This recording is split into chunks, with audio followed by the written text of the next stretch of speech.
Across America's heartland, a silent crisis is unfolding. Hundreds of containers filled with American corn, the backbone of a nation's pride, are being rejected at ports worldwide. Not for pests, not for quality, but for the simple label, Made in USA. From Europe to Asia, South America to the Middle East, a quiet boycott is reshaping global trade. Orders worth billions are canceled. Warehouses overflow. Farmers watch their livelihoods wither. Meanwhile, Canada steps in, offering the same corn, the same price, but with a label that doesn't carry the baggage of geopolitical strife. This is not just a trade issue, it's the erosion of America's agricultural legacy. Why is the world turning its back on U.S. corn? What does this mean for the Midwest, its farmers, and the very meals on American tables? Let's dive into the heart of this crisis, starting with the 3 reasons behind it and the devastating impact on 5 key states: Iowa, Nebraska, Illinois, Indiana, and Minnesota. The U.S., once a trusted supplier of agricultural goods, is losing ground due to fractured trade relations. Since 2023, protectionist policies, including new tariffs on imports and retaliatory duties from trading partners, have raised costs for international buyers. Political rhetoric, like proposals to make Canada the 51st state, though not policy, have fueled resentment. A 2025 Pew Research poll revealed 62% of British Columbians and 57% of Ontarians feel unwelcome in the U.S., sparking movements like Buy Canadian First across social media platforms like TikTok and Instagram. These tensions have led countries to seek stable alternatives, with Canada's consistent trade policies filling the gap. The U.S.'s unpredictable tariffs and diplomatic missteps have turned trust into skepticism, pushing buyers away from American corn. Global markets are imposing rigorous standards on agricultural imports, focusing on traceability, GMO use, and pesticide residues. While U.S. corn meets domestic benchmarks, countries like China and the EU have tightened regulations, citing unclear origin or environmental concerns. A shipment of 18,000 tons from Nebraska was rejected at Shanghai in 2025 for failing to meet new import protocols, despite no evidence of contamination. These standards are not just technical, they're strategic. Nations use them to favor suppliers like Canada, whose provinces like Ontario and Saskatchewan have invested in transparent supply chains and non-GMO options. The U.S.'s slow adoption of global traceability systems has left it vulnerable, as buyers prioritize predictability over tradition. Canada has seized this moment with precision. Provinces like Alberta, Manitoba, and Quebec have expanded corn production, leveraging advanced logistics and organic farming practices to meet global demands. In April 2025, Canada signed a $3 billion grain deal with China, followed by agreements with Japan, South Korea, and Mexico. These contracts, once US-dominated, now favor Canada for its stable policies and clear supply chain documentation. Social media campaigns, with hashtags like #ShopCanadian, have bolstered domestic pride, aligning with global preferences for low-risk suppliers. Canada's quiet efficiency, avoiding political noise while delivering reliability, has made it the preferred choice, leaving U.S. farmers in the dust. Iowa, the crown jewel of American agriculture, is reeling. Known for exporting hundreds of millions of bushels annually, the state saw a 42% drop in corn exports in the first half of 2025, per U.S. Bureau of Transportation Statistics. The ripple effects are brutal. Ethanol plants, a key market for corn, have shut down 30% of production lines, laying off 1,200 workers in Cedar Rapids alone. Farmers, many elderly, face plummeting prices, down 35% domestically, forcing them to take high-interest loans to avoid foreclosure. A 70-year-old farmer near Des Moines shared, "This land's been in my family for generations, but now it's just a burden." The corn just sits there. Rural communities are unraveling. Local diners and hardware stores report a 25% drop in revenue, per Iowa Retail Association data. Schools in small towns like Ames face budget cuts as families move to urban centers like Omaha. Iowa's identity as the world's breadbasket is fading, replaced by a haunting silence in its fields and warehouses. Nebraska, once the linchpin of U.S. agricultural exports to Asia, is crumbling under rejection. A 47% drop in corn exports in Q1 2025, per USDA data, followed a high-profile incident: 18,000 tons of corn rejected at Shanghai for unclear origin under China's new import rules.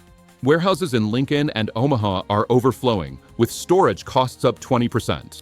Farmers sell at a loss $2 per bushel below production costs, draining family savings.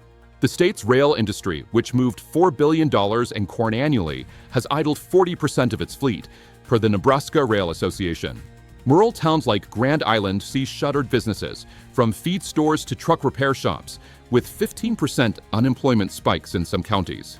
A former cooperative manager said, "We thought Asia was ours forever. Now they don't even return our calls." Nebraska's role as an export powerhouse is eroding, leaving communities grasping for survival. Illinois, the logistical heart of U.S. agriculture, faces a crisis of abundance without demand. Corn inventories doubled in 2025 per the U.S. Grains Council, with silos near Cairo and Springfield bursting. The state's strategic position along the Mississippi River and national railroads once facilitated billions in exports, but now ports are idle and rail shipments dropped 50%. Ethanol plants, critical for corn byproducts, cut capacity by 25%, laying off 800 workers in Decatur. Farmers sell at a 30% loss to maintain cash flow, with some, like a 65-year-old near Springfield, saying, "Last year's corn is still here. This year's just piling on top." Rural communities are collapsing, local markets report a 20% sales drop, and schools in southern Illinois face closure as families leave. The state's identity as America's kitchen is fading, replaced by a landscape of unsold grain and broken dreams. Indiana's rural heart is breaking under the weight of canceled contracts. A single export deal with Mexico, worth $50 million, was abruptly canceled in 2025, triggering a domino effect. 2 processing plants and 3 cooperatives in towns like Lafayette shut down, leaving 70 workers jobless. The local restaurant closed, and the school cut staff as student numbers fell 15%, per Indiana Department of Education data. A 30-year warehouse manager said, "One phone call, and our market was gone. Now the town feels like a graveyard." Canada filled the gap, signing a trade memorandum with Mexico in May 2025 for corn from Alberta and British Columbia. Indiana's corn inventory rose 60%, with no buyers, forcing farmers to sell at a 40% loss. The community's social fabric is unraveling. Churches host fewer services, and youth leave for cities like Indianapolis, leaving behind an aging population and a sense of abandonment. Minnesota's crisis extends beyond farmers to the broader supply chain. A 28% drop in agriculture-related jobs, per the Agricultural Logistics Association's June 2025 report, reflects the collapse of corn processing and transport. A Minneapolis warehouse that ran 24/7 now operates one shift, with 200 layoffs. A quality control worker, never a farmer, said, "I lost my job because no one buys corn anymore." Rail transport and packaging firms cut 30% of staff, and rural businesses like diners and gas stations report 25% revenue drops. Canada's investment in logistics, new ports in Manitoba and Ontario, has siphoned contracts from Minnesota's supply chain. The state's corn inventory rose 55%, with no export outlet, forcing sales at a loss.